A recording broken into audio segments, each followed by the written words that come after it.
today and ready to take you through the wonderful experiences in the Bible and ready to learn. Now, today's story is so fascinating in a way that it is a sad story, but the sad fact is also that it relates to us as we live today's life.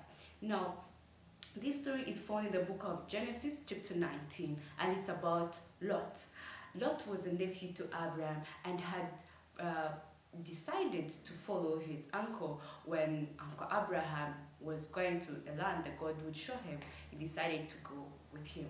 Now, when they reached, they figured they couldn't stay in the same area. So what happened is Abraham told him that we can decide to stay different places. If you can choose. If you choose to go to the right, I choose to go to the left. If you choose to go to the left, I choose to go to the right. And Lot, being an ordinary person, being a typical Ash today, he looked for the greener pastures, the very good places. Then he decided to stay in Sodom and Gomorrah, but it was good for the cattle. It was green grass. It was a fertile land. It was just a land so beautiful that it was a better choice for him and the cattle and everything. So he decided to stay in Sodom and Gomorrah, while Abraham stayed somewhere else. Sodom and Gomorrah wasn't a typical beautiful place to stay in terms of society. They had a lot of sins. It was a hidden place.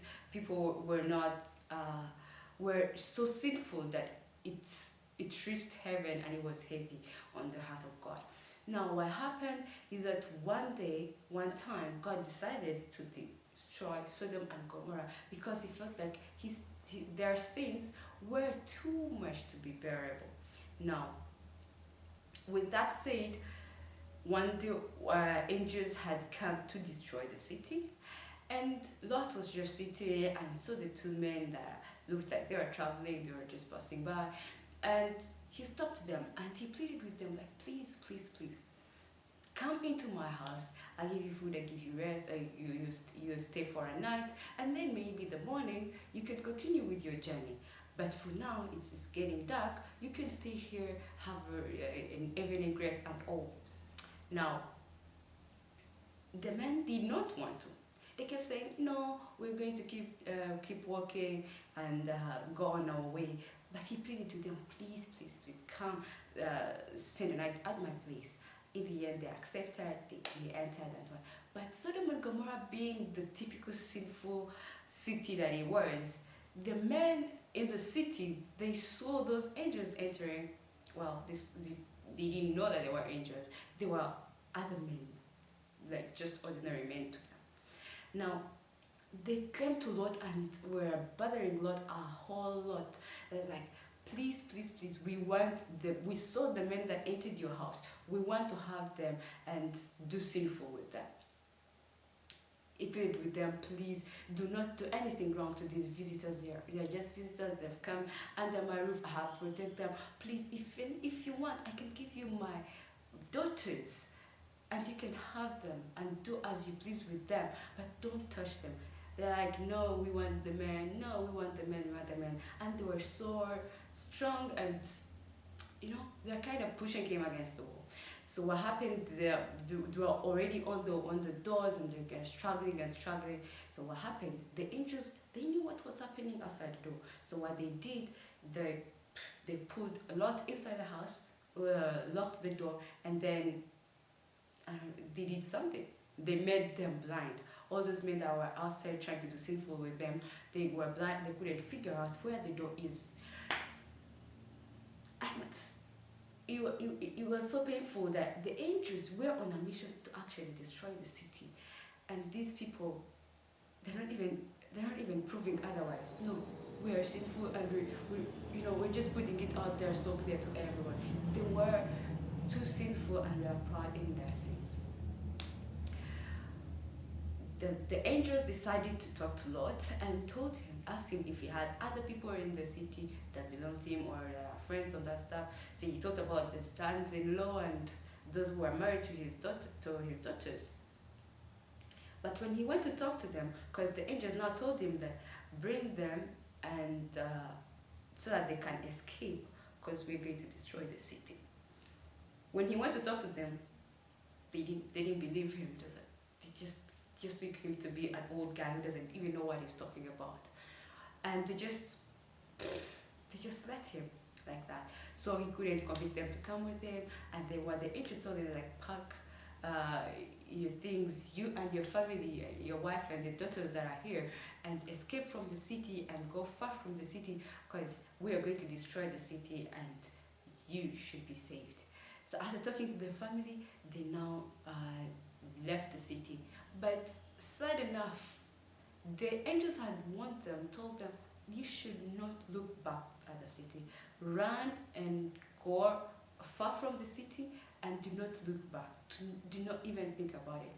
And it was okay. It was a clear instruction. They left.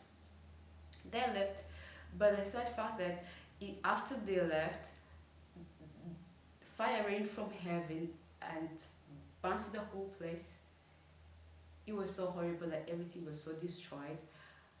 But the sad fact is that Lot's wife turned to see the city. Just turning. There and then, he became a pillar of salt. He did not survive. Lot and the daughters survived, but Lot's wife did not survive. And I was thinking about it. I was like, well, she just was curious or what not and everything. But looking at it in a perspective that the angels had warned them, it was a big thing. It was a big thing. And I think about it as today's Christian, today people, because the world we live in is, my dear, is not even different from Sodom and Gomorrah. And I feel like it's by God's mercies that we're still alive, that we're still here, and we're not being destroyed. It's because God is giving us a chance, another chance, to actually recognize His praises, to actually turn and leave everything without looking back. Like, turn from the sinful natures, the sinful acts, like the sinful everything that we're involved in. God is asking us to turn and not look back, to turn and fully go to the goodness of God, to the righteousness that Jesus Christ has given unto us. Many are times that we act like Lot's wife. Many are times that we are heading to the right direction. Many are times that we decide to be on a Christian path, on a Christian journey. We're following God now. But every now and then we keep turning back and turning back and turning back. Just like the instruction was clear, the instruction by the angels, it was so clear to the family of Lot that you are to run away and do not look back. That's why the beautiful verse tells us to flee from sin, flee from everything that is less righteous, that we should go on the right path. Now, Jesus Christ is calling us to run away from sin, go on our righteous path, and never ever look back. And this is my prayer from me to you. I pray in Jesus' name that we might be righteous, even as righteous as Jesus Christ. God bless you.